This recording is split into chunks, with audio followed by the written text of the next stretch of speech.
Good morning. So today we'll be discussing the different calculator techniques for differential equations. So let's start with a topic about families of curves.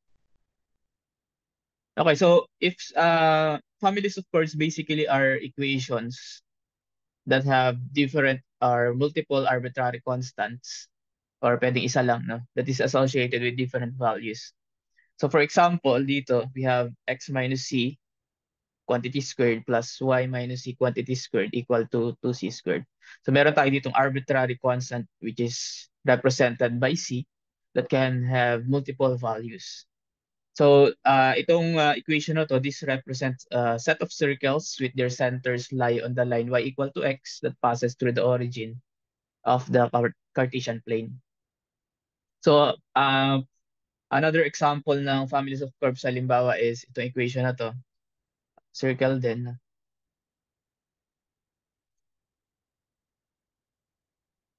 So dito, meron tayo again arbitrary constant c. Pero mas simple to kasi wala na, yung center na to is yung origin nila or yung center nila, yung circle na to, yung center nila is nasa basically origin. Ang magdi-difference lang sa kanila is yung haba ng radius or ng diameter. So dito, pag gagamitan natin to ng manual method, so ang ginagawa natin, kinukuha natin yung derivative and ang intention natin is gawing zero to. So if dun sa given equation is merong isang arbitrary constant, typically, kinukuha lang natin yung y prime or yung first derivative. So if meron ka ngayon dalawang arbitrary constant dun sa given equation, for example, meron kang, ano ba maganda? So y equal to c sub 1 plus c sub 2 sine 2x. So meron ka ngayon dito two arbitrary constants, c sub 1 and c sub 2. So pag ganito mga situation, kailangan mong kunin up to second derivative kasi meron kang dalawang arbitrary constant. So it depends kung hanggang ilang derivative yung kinukuha natin during manual method. Depende dun sa number of arbitrary constant. Okay, so example tayo. So if gagamitan natin ito ng calculator techniques, so mas madali siya kasi hindi mo na kailangan mag-derivative, yung calculator na yung magdi-derivative para sa'yo. So typically yung ginagawa natin, naglalat tayo ng value for x and dun sa mga arbitrary constant. So for instance, ang nilalat nating value for x is 0.1 and then dun sa mga arbitrary constant is any value. Now, for simplicity, ang ginagawa ko, naglalat ako ng value sa arbitrary constant ng 1 para mas madali. And then sinosolve natin yung values ng y prime and the second derivative or y double prime. So kung may third derivative, kukunin din natin yun. Okay? So dito sa mga examples ko, up to third derivative tayo. So yung mga examples, expect nyo na up to 3 arbitrary constants lang. So example 1. So dito, find the differential equation of the family of curves given by y equal to mx squared, where m being the arbitrary constant. So the given equation is y equal to m multiplied by the variable x squared. So dito, ang arbitrary constant natin is yung m. So pwede siya magkaroon ng different values. And then yung itsura ng families of curves na to is similar. So, ang unang gagawin mo is solve for the values of y prime. No? So para ma-solve natin yung value ng y and y prime, kailangan nating mag-set ng value for m and for x. So typically, yung ginagawa natin, since this yung m is arbitrary constant, we let m to have a value of 1, and then yung x, katulad ng ibang calculator techniques, nagsaset tayo ng value, for example, 0.2, 0.1. So dito gawin na natin 0.1. But it depends sa'yo, na. Basta consistent ka, hindi ka malilito. So para mas madaling matandaan, m is 1, x is 0.1. So given the equation y equal to m squared, gamit yung calculator natin, so pwede nating i-calculate kung ano yung value ng y. No? So pwede natin i-calculate yung value ng y since equal daw siya sa m multiplied by x squared and yung m natin is 1. So, mangyayari lang 1 multiply by x squared na ang x mo is 0.1. So, 0.1 raised to 2. Okay? So, yung 1/100, store natin siya sa A.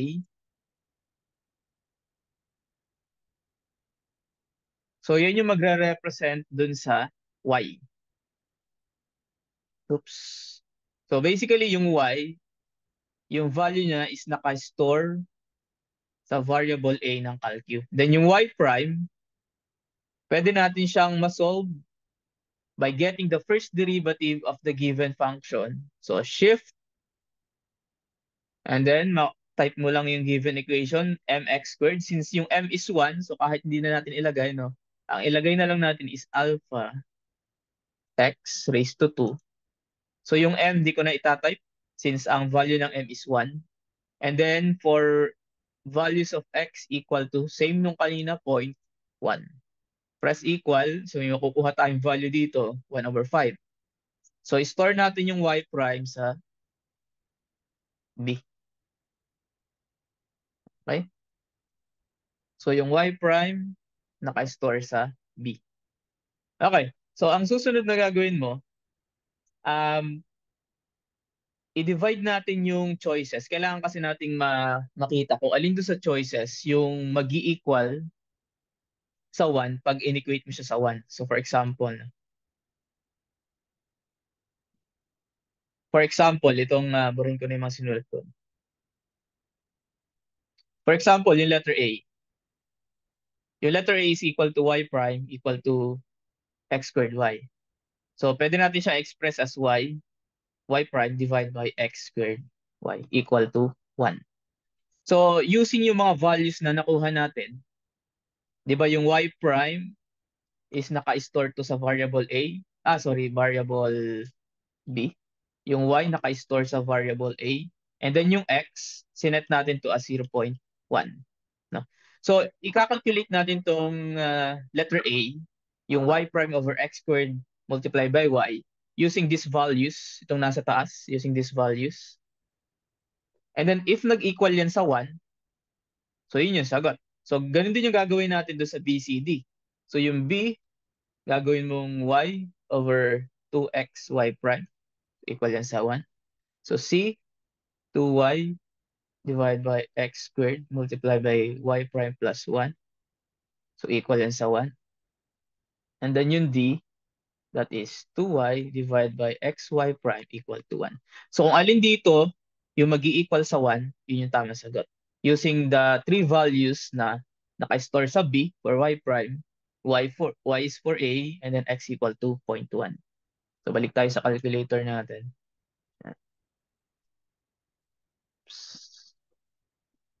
Okay, so dito ko lalagay. Okay, so let's start with A. So, yung A is equal to y prime over x squared multiplied by y. So, yung y prime naka-store sa B. So, alpha B over x squared. Yung x squared natin is equal to 0.1. So, 0.1 raised to 2 multiply by y, which is naka-store sa A. So, if this is equal to 1, meaning yun yung sagot. So, equal sa 2,000. So, hindi siya yung sagot. So, move ka ngayon kay letter B. So, yung letter B, y. So, naka-store yun sa A. Divide by 2 multiply by x. Yung x is 0.1. Multiply by y prime, which is naka-store sa B. Press equal. So, 1/4. So, again, hindi yan yung sagot. Move ka kay letter C. Yung letter C is 2 multiply by y, which is stored sa A,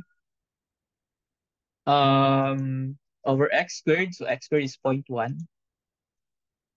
Multiply by the quantity y prime. So, store sa B plus 1. Okay? Press equal. So, 5/3. So, again, hindi yan yung sagot. So, so malamang yung letter D yung sagot, pero test na din natin. So, letter D is 2y, 2a, divide by 0.1 b. Okay. So, letter D is equal to 1. So basically, yun yung correct answer. Okay? So again, ulitin natin yung steps, no? So ang unang gagawin mo, mag-let ka ng value for x. Let x equal to 0.1. And then yung m is equal to 1. And then solve for y and y prime. And then number 3 is equate the choices to 1.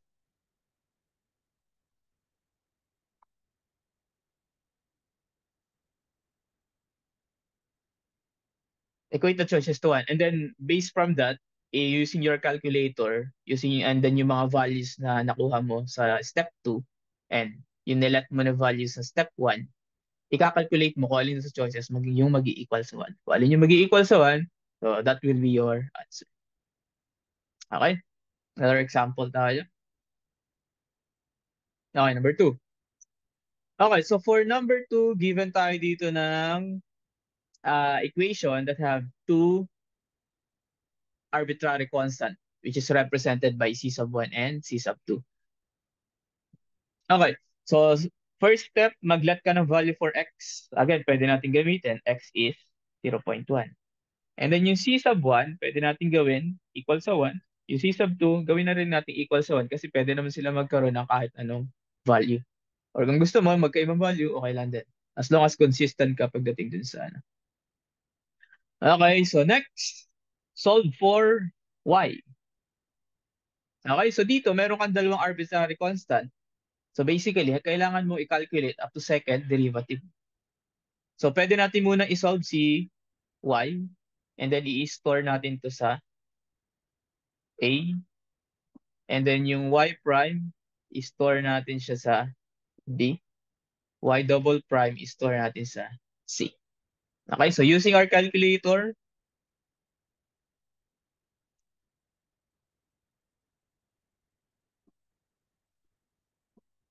solve natin si y. So yung y natin is c sub 1 na may value na 1 plus c sub 2 na may value na 1. So kahit hindi ko na isulat, proceed na tayo sa exponential term. So shift e raised to 3x. So yung x natin is equal to 0.1 plus equal. So 2.34985. So i-store natin ito sa a. Okay, next.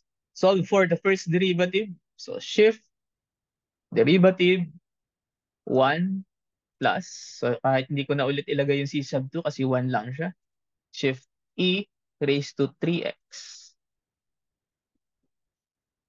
And then yung x is evaluated at 0.1. Press equal. So this will be your first derivative. I-store natin sa b. Okay. So para makuha yung second derivative, gagamitin natin yung calculator technique sa differential calculus. No? So recall nyo lang. No? So ang gagawin natin dyan, mag-a-add tayo ng small value dun sa x. So basically, di-derivative ulit natin yung given equation, pero at different values of x, meron kang i-add na maliit na value, which is pwedeng 1 multiplied by 1 times 10 to raise to negative 5. Okay? So yung makukuha ka dong value, hindi pa to yung second derivative mo. No? So store muna natin siya sa ah, sa sa D na lang. Okay? So store natin sa D. Kasi yung C gagamitin natin for second derivative. So again, hindi pa to yung second derivative.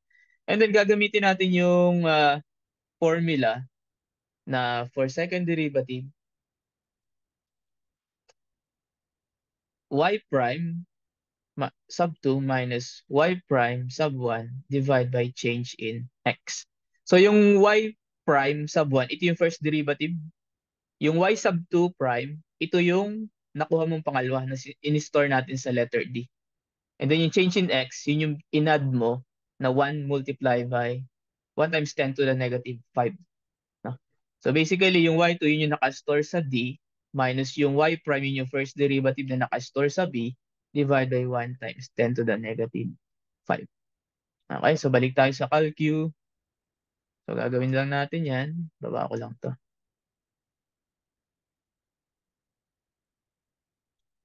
Okay, so nakastore sa D minus, minus B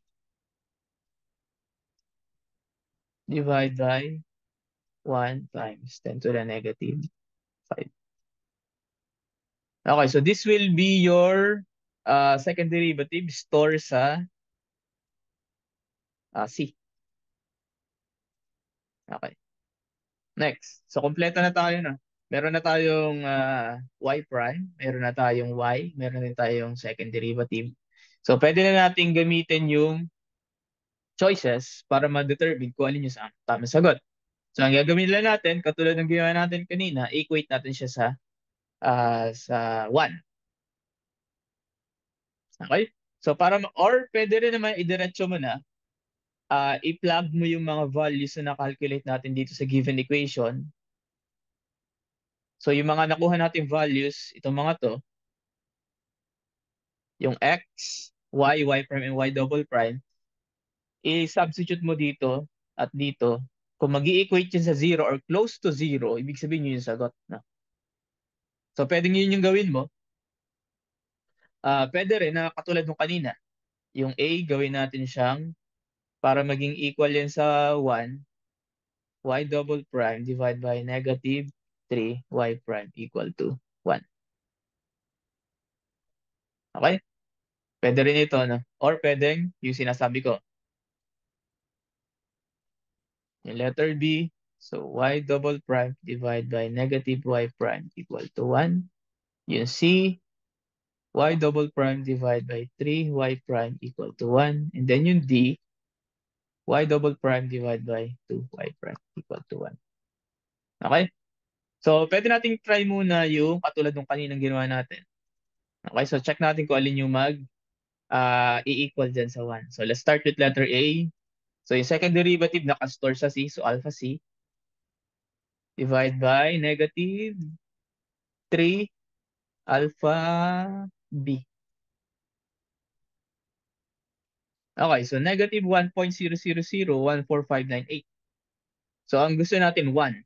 Pero nakuha natin negative 1, almost equal to negative 1.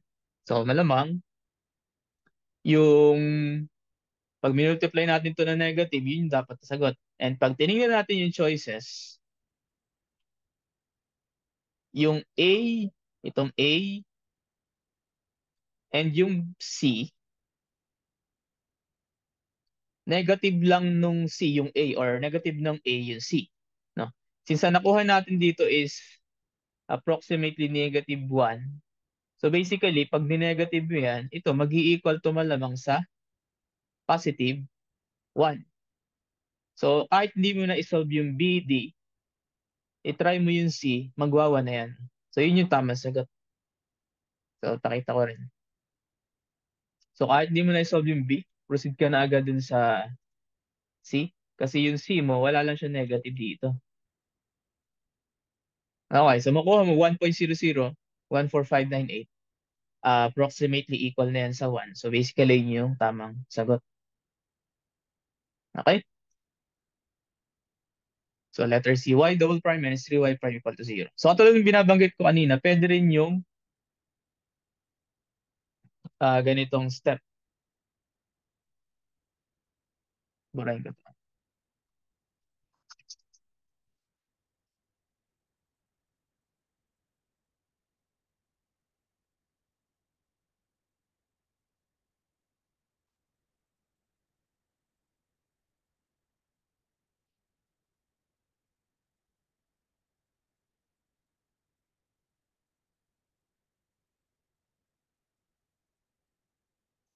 Oops. Okay, so pwede rin ang gawin natin.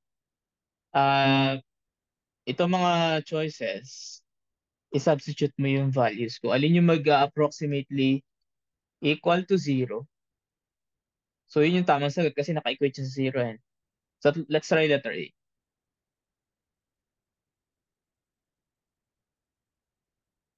Yung y double prime nasa letter C. So alpha C plus 3 alpha B.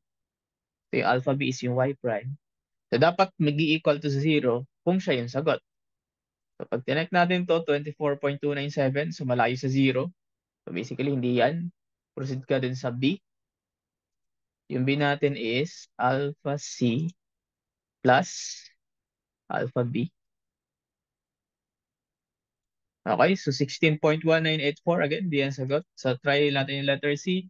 So alpha C minus 3 alpha B. Okay, so 1 times 7734 raised to multiplied by 10 negative 4. This is approximately equal to 0 na. No?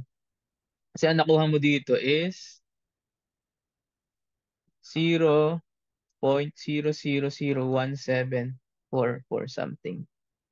So approximately equal to 0. Pag kinalculate pa natin yung letter D, so mas malayo siya sa 0. So ang makukuha natin dyan is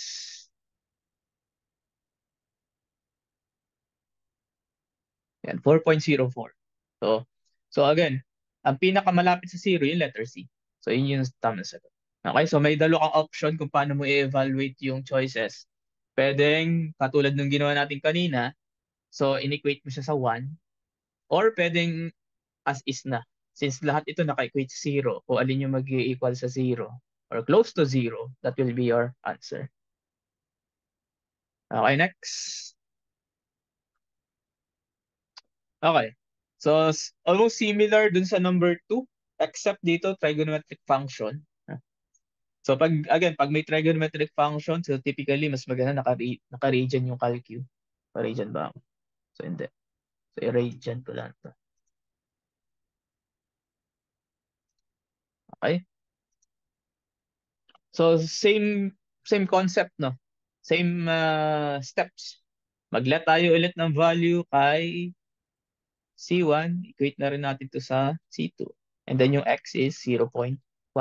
So calculate Y, store mo siya sa A. Calculate Y prime, store mo siya sa B. Since, sorry, Y double prime pala to. So yung Y double prime,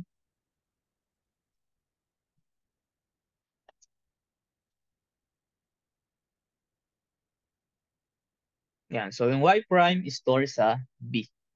And then yung second derivative, store natin siya sa C. So same steps, except naka-red dapat si calculate. Okay, so diretso na natin.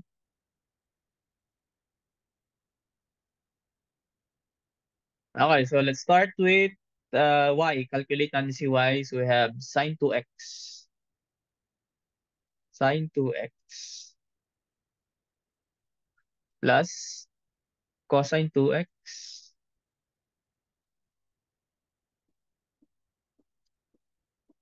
Okay, press equal or calc. X is 0.1. So 1.178735909. So store to A. Next, let's get the first derivative. So sine 2x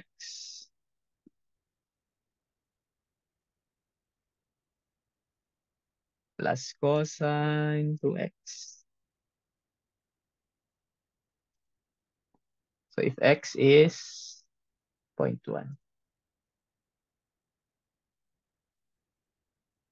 Okay, so store sa B. Okay, next. Mag-add tayo ng maliit na value dito para makuha si second derivative.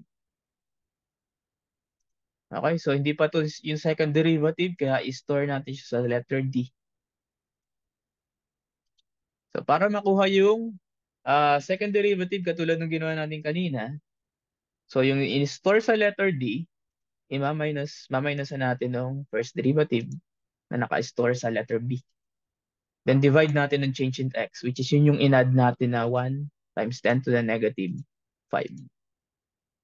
So this will be your second derivative, and then i-store natin siya sa C.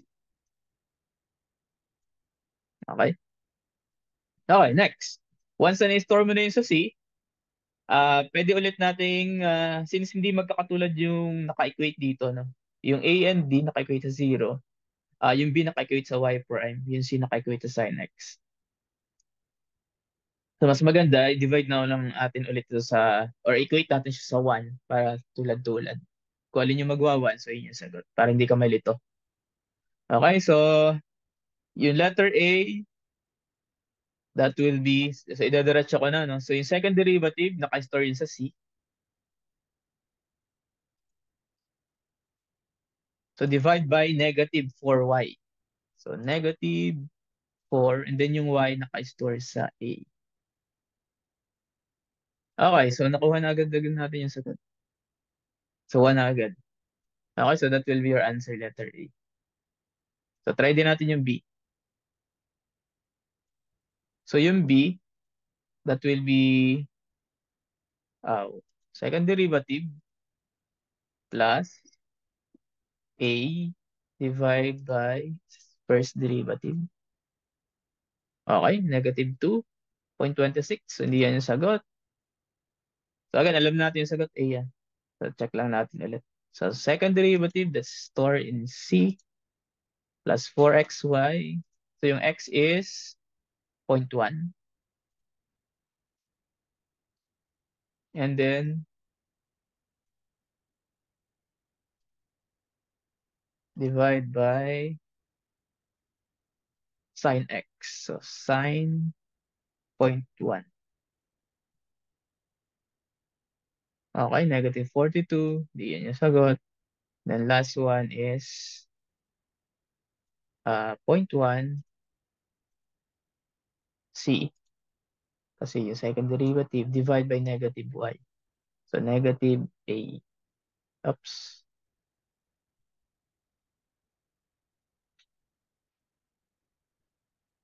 Okay, so 0.4. So basically, ang nag-equate lang sa 1 is yung a. So siya yung tama. Okay. Okay, I think this is the last example.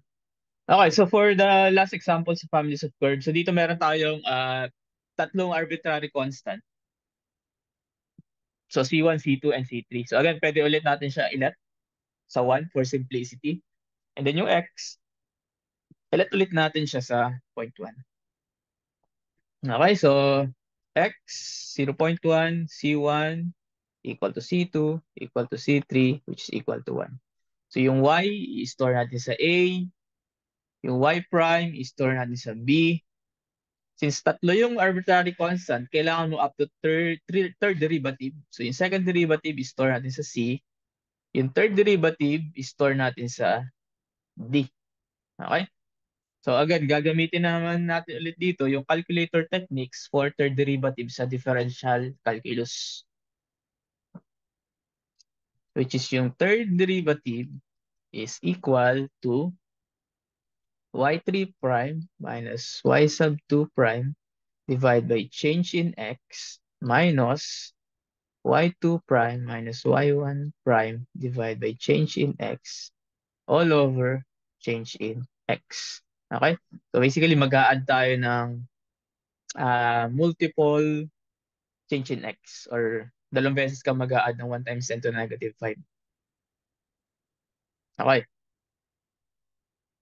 So let's start by calculating the value of y.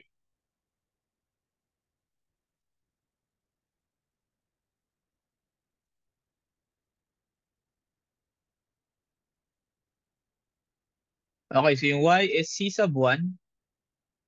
So since yung c sub 1 is 1, so 1 plus c sub 2, 1 din. So e raised to negative 3x plus e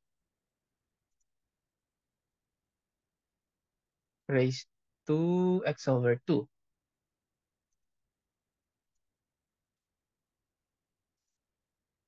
So Pascal 0.1 ng x. Okay, so 2.792. So let's store it sa variable a. And then get the first derivative. So 1 plus c2. So c2 is 1. And then e raised to negative 3x plus c3 1 din. So, e raised to x over 2. So, gawin ko na lang siyang 0.5x para mas madali. Okay, so when x is 0.1. Press equal. So, let's store this sa b. Okay, next. Mag-add tayo ng, oops. So, dito, mag-add tayo ng 1 times 10 to the negative 5. Okay, so ito, i-store natin siya sa e. So, this will be your y2 prime. Okay, next. I-calculate natin yung y3 prime. So, ang gagawin mo lang, mag-add ka ulit ng negative 5. So, i-store naman natin siya sa f. Okay, so nakuha na natin yung y2 prime, y3 prime na gagamitin natin to calculate the second and third derivative. Okay, so let's start by calculating the second derivative. So, alpha e, ito yung y2 prime, minus yung first derivative na nakastore sa b, divide by 1 times 10 to the negative 5. Okay, so 6.93, store natin siya sa C kasi yun yung para kay second derivative. Next, gagamitin natin tong formula na to dito to get the third derivative. So y3 prime naka-store yan sa F minus y2 prime naka-store sa E. Divide by change in x, that is your 1 times 10 to the negative 5. Minus y2 prime. So basically, this is your this is your second derivative na eh. So pwede natin siguro ilagay dito yung second derivative. Yan. Naka-store sa C. Divide by 1 times 10 to the negative 5. So press equal and then store sa D. Okay? Next. So since naka-equate lahat to sa 0, pwede natin siyang evaluate directly katulad nung kanina ko. Alin yung closest sa 0 na sagot? So that will be your answer also. So we have letter A, third derivative, naka-store yun sa D, plus 5y second derivative sa C, minus 3 first derivative. Press equal. Okay, 19, malayo sa 0. Proceed tayo sa next one. So 2 third derivative plus 5 second derivative minus 4 first derivative. Okay, 0.7799. Medyo malayo pa sa 0. Proceed tayo sa C. Plus 5 minus 4 alpha B. 21, mas malayo. Okay, sana hindi sagot na 2 alpha. So letter D na tayo. D plus 5 alpha second minus 3 first. Okay, so negative. Malayo yung mga sagot. So try natin yung naka-equate sa naka-equate sa 1.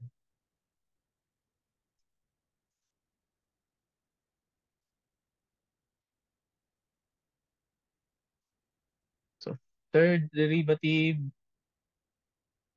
plus 5 second divide by 3 first. Okay, negative 2.81. Next, 2 alpha D plus 5 alpha C divide by 4 alpha A, alpha B. So 0.88. Next, in third, letter C, plus 5 alpha C divided by 4 alpha B. Negative 2.11, and then yung D, 2 alpha D plus 5 alpha C divided by 3 alpha B. Okay, so 1.18. I think di ang sagot dito. Yung nga, di. So yung closest sa 1. Okay?